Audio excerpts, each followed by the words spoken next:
Assalamualaikum warahmatullahi wabarakatuh. Bersama saya Laura Anibel Putri mengabarkan seputar MTSN 3ST. Mari kita ikuti. Siapa sih orang yang tidak pernah sakit? Pasti semua orang pernah merasakan sakit ya. Penyakit bisa datang karena berbagai faktor, misalnya kebersihan, nutrisi, pola makan, bahkan bisa juga muncul akibat pergaulan bebas yang tidak terkendali. Nah, di video ini akan dipaparkan beberapa nama penyakit, khususnya yang berkaitan dengan sistem reproduksi manusia. Jangan lupa like, comment, share, dan subscribe-nya dulu ya. Warahmatullahi wabarakatuh.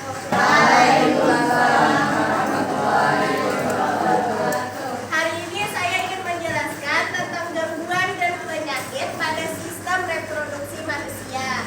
Contohnya penyakit gonore atau juga disebut dengan kencing nanah. Penyakit gonore ini merupakan penyakit menular seksual dan mengakibatkan kemandulan.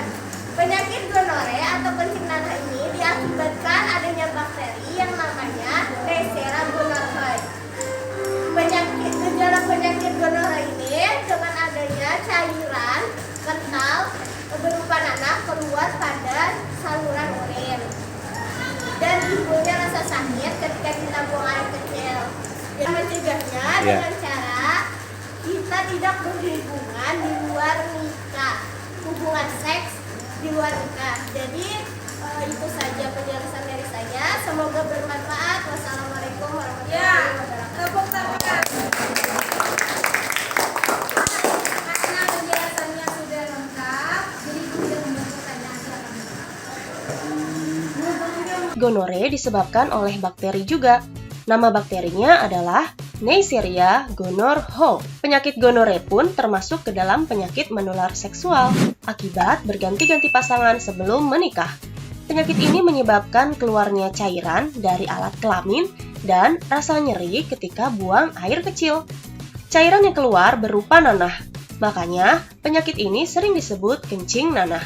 Jika tidak diobati, bahaya penyakit gonore dapat menyebabkan kemandulan hingga kerusakan organ tubuh. Lanjut, penyakit Assalamualaikum warahmatullahi wabarakatuh. Waalaikumsalam warahmatullahi wabarakatuh.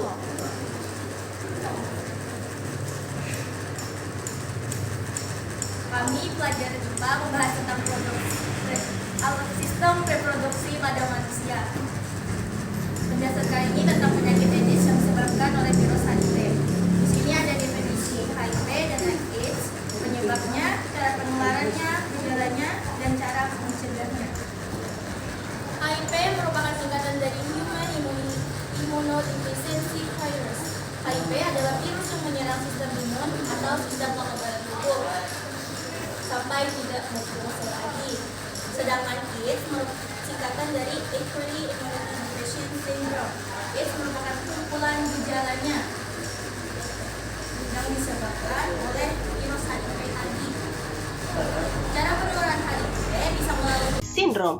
Penyakit ini disebabkan oleh virus HIV atau kepanjangan dari Human Immunodeficiency Virus.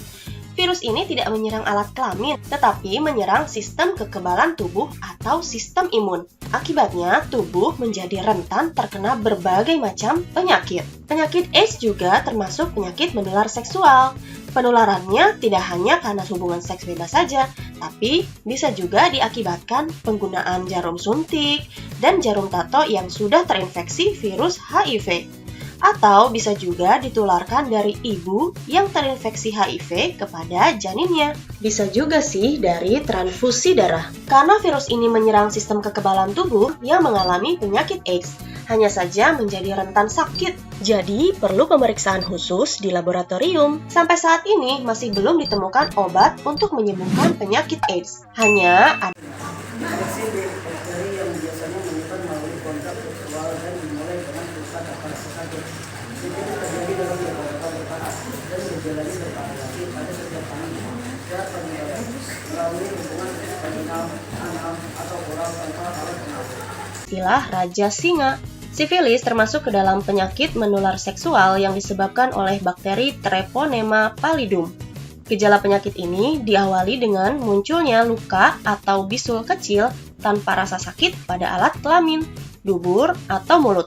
Tapi lama-kelamaan, luka tersebut menjadi sangat sakit disertai dengan demam, sakit kepala, nyeri sendi, bahkan dapat menyebabkan kerusakan otak, jantung, kelumpuhan, kebutaan,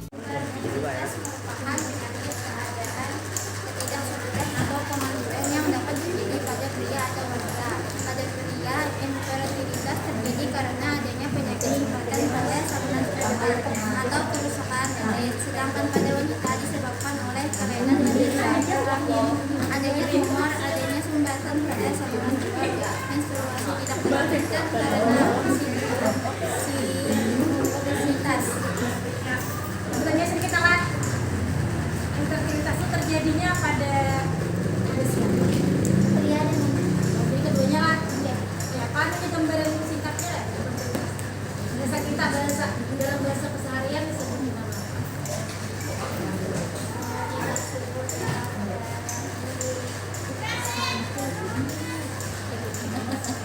Ya, tepuk tangan.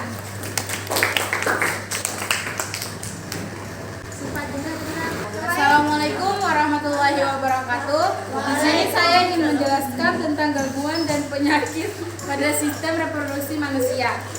Epididymis merupakan peradangan pada epididymis yang disebabkan oleh infeksi atau karena penyakit penular seksual. Penyakit ini ditandai dengan rasa nyeri disertai pembengkakan pada salah satu testis. Nah, sekarang ibu tanya, penyakit ini terjadi pada siapa? Ada? Ya, terjadinya di mana tadi? Bagian apa? Udah baca tadi? nya adalah herpes genital atau herpes kelamin. Penyakit ini diakibatkan oleh virus herpes simplex. Penyakit herpes juga termasuk ke dalam penyakit menular seksual. Cirinya terdapat luka melepuh di area kelamin yang menyebabkan rasa sakit dan gatal. Walaupun sebagian besar penyakit ini ditandai dengan luka melepuh, tapi ada juga loh yang tidak menimbulkan gejala. Selanjutnya penyakit chlamydia. Chlamydia diakibatkan infeksi bakteri Chlamydia trachomatis yang menyebar lewat cairan pada alat kelamin. Gejala yang timbul pada wanita biasanya terdapat keputihan yang amat bau dan sakit saat buang air kecil. Sedangkan pada pria ditandai keluarnya cairan dari penis, sakit saat buang air kecil, sakit pada bagian skrotum, dan adanya luka di penis yang terasa gatal atau seperti terbakar. Jika tidak segera diobati, dapat menyebabkan kemandulan, radang panggul, bahkan kehamilan di luar rahim. Penyakit berikutnya adalah keputihan. Kalau penyakit ini bisa terjadi akibat kurangnya faktor kebersihan menjaga organ reproduksi. Gejalanya mirip seperti chlamydia, ditandai keluarnya cairan putih keabu-abuan pada vagina. Penyakit ini disebabkan oleh jamur Candida albicans. Tindakan pencegahan dari infeksi penyakit-penyakit tersebut bisa dilakukan antara lain: yang pertama, hindari hubungan seks di luar nikah, apalagi sampai bergonta-ganti pasangan. Selain dilarang oleh agama, juga dapat menyebabkan penularan berbagai macam penyakit loh. Yang kedua, jaga kebersihan organ reproduksinya. Jangan sampai kotor, basah, ataupun lembab, yang menyebabkan mudahnya jamur atau bakteri menginfeksi. Dan yang ketiga, tidak menggunakan jarum suntik atau jarum tato yang tidak steril. Dikhawatirkan ada virus atau bakteri yang masih menempel. Demikian tim liputan MTSN 3 News mengabarkan untuk Anda. Terima kasih telah menyimak warta kami. Sampai jumpa di program MTSN 3 News mendatang. Saya Amelia Makfirah beserta kru yang bertugas mohon undur diri. Khusus bagi kaum muda, torehkan prestasi, tingkatkan iman dan takwa. Wassalamualaikum warahmatullahi wabarakatuh.